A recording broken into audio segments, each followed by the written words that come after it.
Well, that's interesting because there was no one's. We met on the road with our respective bands in 1960. After 40 years, one of the most anticipated comebacks in pop music has finally happened. ABBA has returned with a new studio album. Benny Andersson has also confirmed a sequel to Mama Mia, titled Here We Go Again, though it is more of a prequel, exploring events before the characters ended up on K Island. For years, fans speculated about the reasons behind ABBA's breakup until Benny Andersson finally revealed the truth.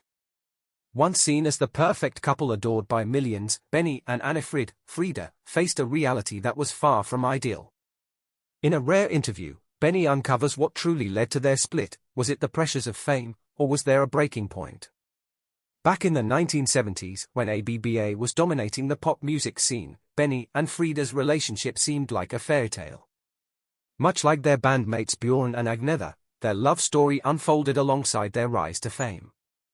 However, behind the glittery outfits and chart-topping hits, trouble was quietly brewing, ultimately pulling them apart. Benny and Frida first met in 1969, years before ABBA was formed. At the time, Frida was gaining recognition in Sweden's folk music scene, while Benny, already famous with his band the Hep Stars, Sweden's version of the Beatles, noticed her at a music festival. Instantly drawn to her fiery red hair and powerhouse voice, Benny felt a spark. ABBA fans had long dreamed of a reunion, and after 35 years, that dream finally came true. Benny and Frida weren't just two musicians, they were dreamers chasing the same goal. In a 1975 Swedish magazine interview, Frida admitted that meeting Benny simply felt right. He understood her passion for music in a way no one else ever had. For Benny, it wasn't just her talent but also her independence and raw energy that made her stand out. As ABBA took shape, so did their relationship. While Bjorn and Agnetha were in the spotlight as a couple, Benny and Frida worked behind the scenes, fine-tuning their music. Benny's gift for melodies and Frida's emotional depth in her singing played a crucial role in shaping ABBA's legendary sound. However, fame came at a cost. By the mid-1970s, the pressures of success began to strain their relationship.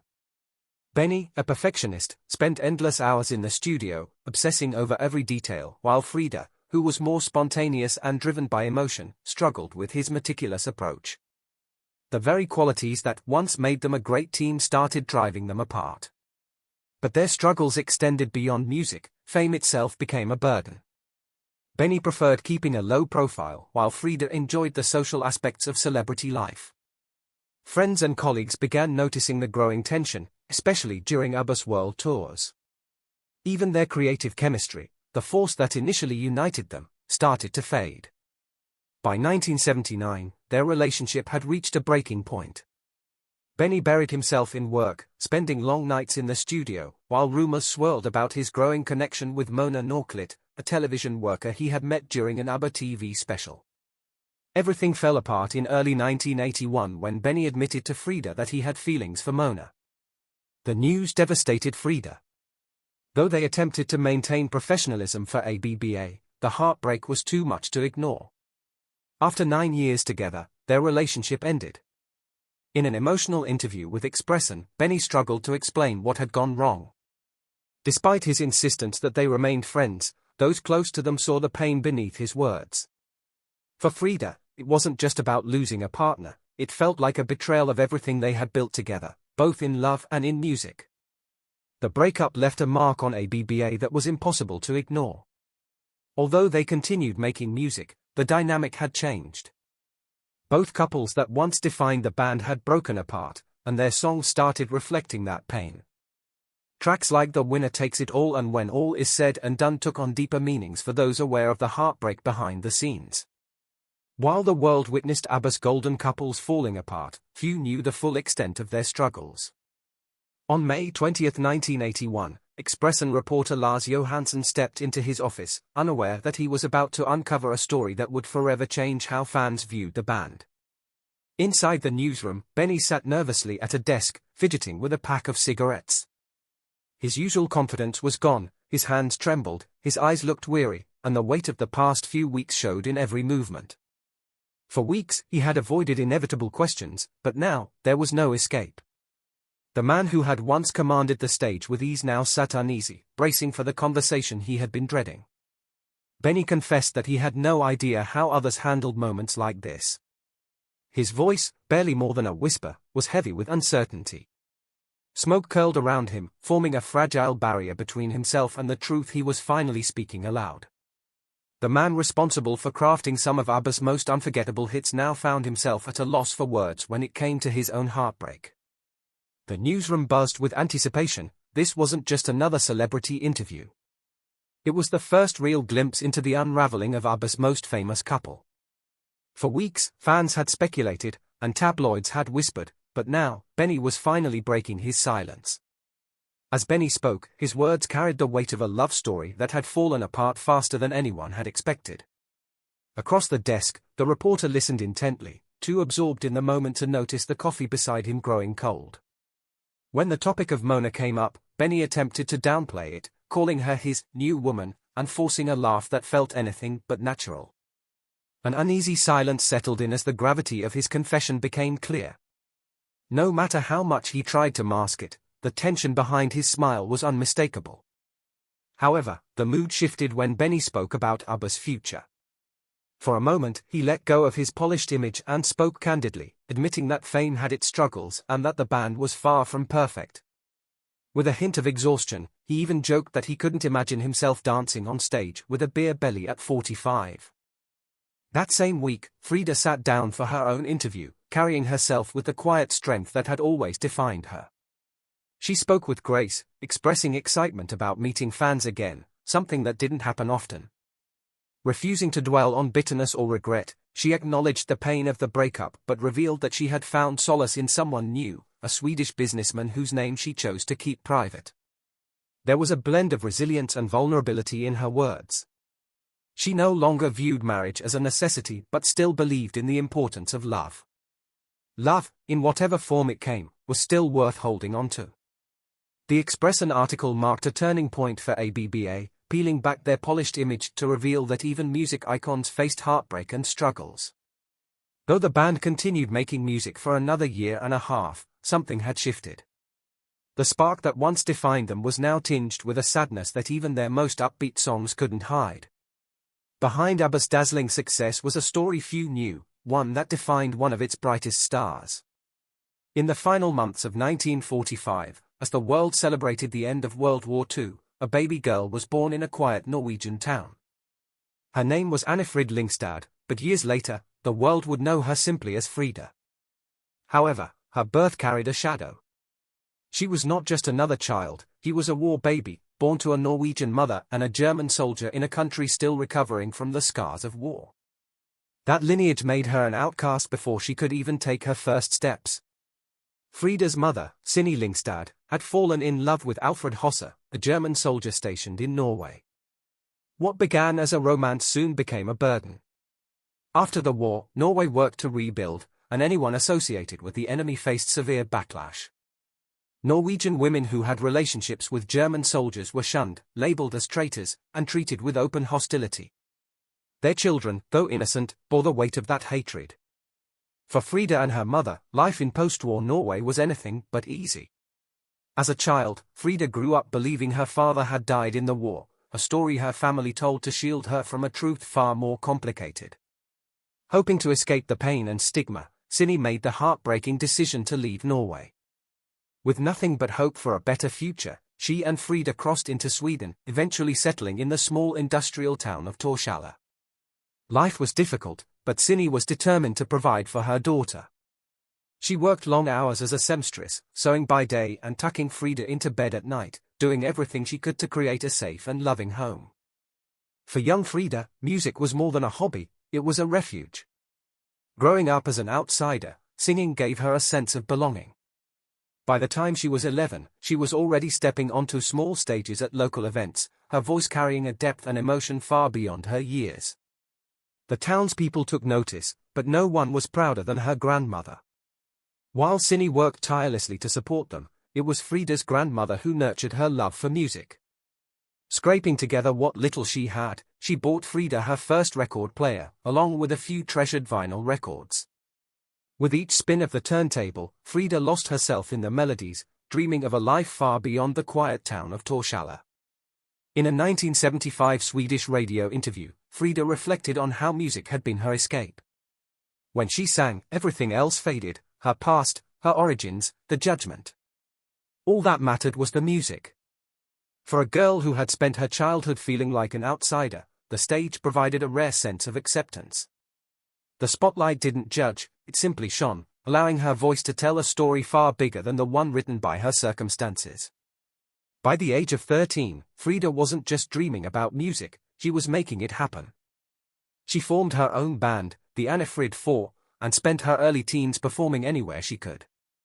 By 16, she was touring Sweden with a big band, singing jazz numbers in packed dance halls. Her deep, soulful voice stood out, and it wasn't long before industry professionals began to take notice. In 1967, EMI Records finally gave her the chance to step into the spotlight on her own. Releasing her very first single marked the beginning of something far bigger than Frida had ever imagined. In the early 1970s, just as ABBA was starting to take shape, a long-buried truth about her father resurfaced. A German magazine had tracked down Alfred Hosser, the man she had been told was dead, only to discover he was very much alive and living in Germany.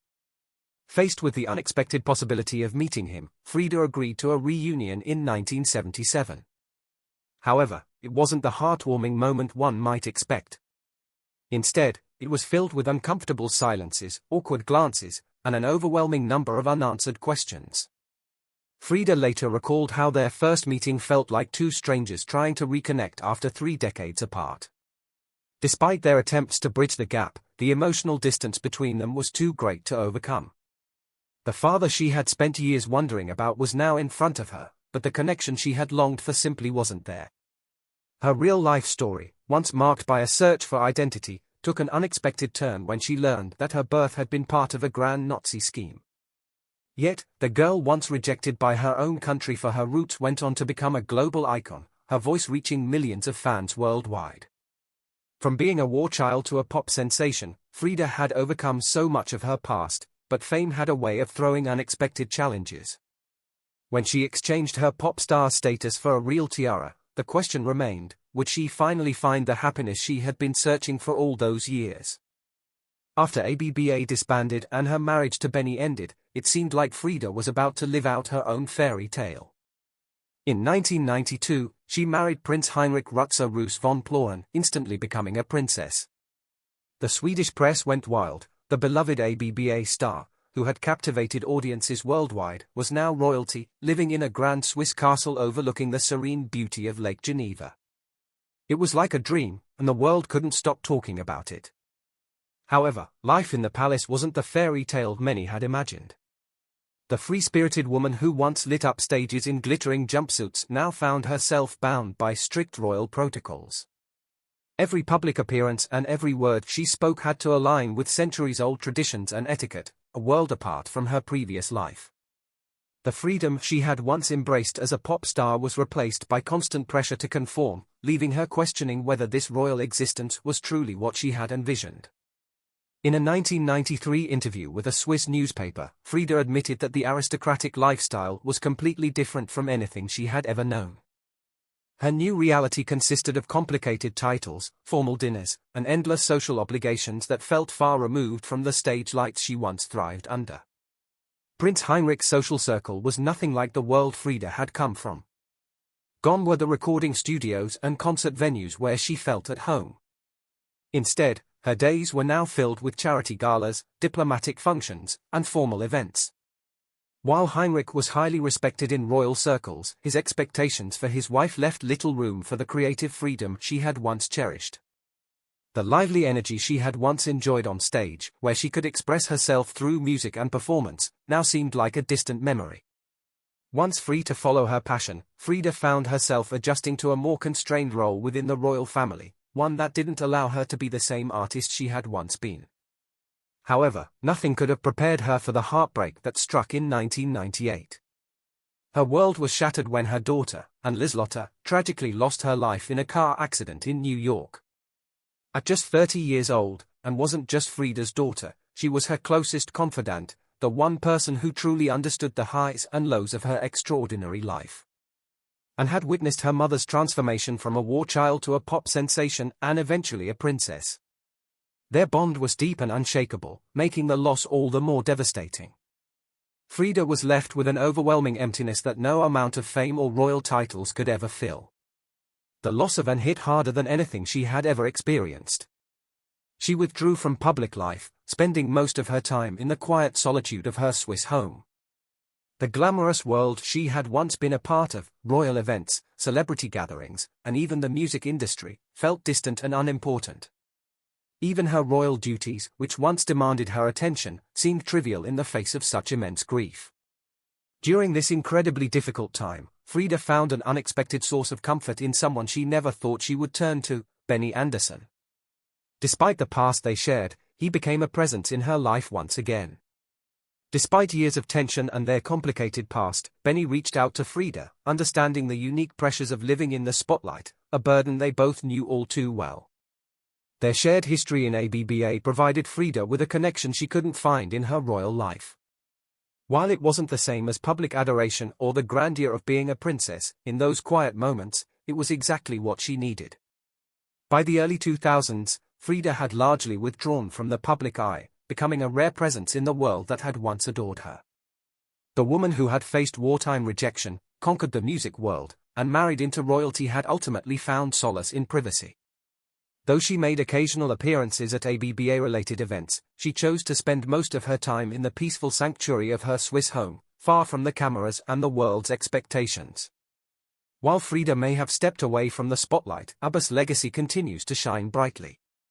Imagine experiencing the magic of ABBA in a way never before imagined, a new era of music and technology. ABBA's journey over the years has been nothing short of extraordinary. From their rise to stardom in the 1970s to their lasting influence on music and pop culture, the group has left behind a powerful legacy. Even though they officially split in 1982, their music continues to resonate across generations. But in 2021, ABBA proved that their legacy was about more than just the past. That year, the band released Voyage, their first new album in 40 years, a monumental event for both their fans and the music industry. The album received widespread praise, reminding the world of ABBA's timeless sound. However, what made their return truly stand out was not just the music but the way they shared it. ABBA introduced an entirely new concert experience with ABBA Voyage, a residency in London where their digital avatars, aptly named ABBAtas, performed alongside a live band. The groundbreaking technology behind this show took 7 years and $175 million to develop, utilizing motion capture and special effects to make the avatars look like their younger selves. This concert is unlike anything seen before, with lifelike avatars that make it almost impossible to believe the real band isn't standing on stage. The band members even spent a month in motion capture suits to ensure their performances felt as authentic as possible. The result is a revolutionary show that blends the real and digital worlds seamlessly. Since its opening in May 2022, ABBA Voyage has sold over 1.3 million tickets, becoming a global sensation. Fans from over 140 countries have traveled thousands of miles to be part of this new chapter in ABBA history. For many, the concert has been an emotional journey, evoking memories of their youth and reconnecting them with the magic of ABBA's classic hits. The band even made a surprise appearance during the first anniversary in 2023, waving to the crowd as their avatars performed on stage, creating an unforgettable moment. The concert takes place in a specially designed arena near Queen Elizabeth Olympic Park in London, built to provide the best possible experience for the audience. The combination of cutting-edge technology and the raw emotion of a live performance makes for an extraordinary event. With a 10-piece live band, stunning visual effects, and a team of up to 200 people, every detail of the show comes together to create an experience unlike any other. The avatars don't just perform the old hits, they bring them to life in a fresh and exciting way. Each performance feels unique, influenced by the energy of the audience and the atmosphere of the venue. Fans of all ages, from lifelong ABBA enthusiasts to younger generations discovering their music for the first time, come together to celebrate the band's legacy in a whole new way. Despite the overwhelming success of ABBA Voyage, the band has made it clear that traditional live performances are no longer part of their plans. They even turned down a reported $1 billion offer for a world tour, stating that their avatars will not perform outside the ABBA Voyage arena. However, the experience they have created continues to push the boundaries of live music in an unprecedented way. How do you think fame shaped the dynamics of Benny and Frida's relationship? Could anything have been done differently to preserve their love story and ABBA's original magic? Share your thoughts in the comments section below, and don't forget to like, share, and subscribe for more. Also, click on the next video showing on your screen, you'll love it.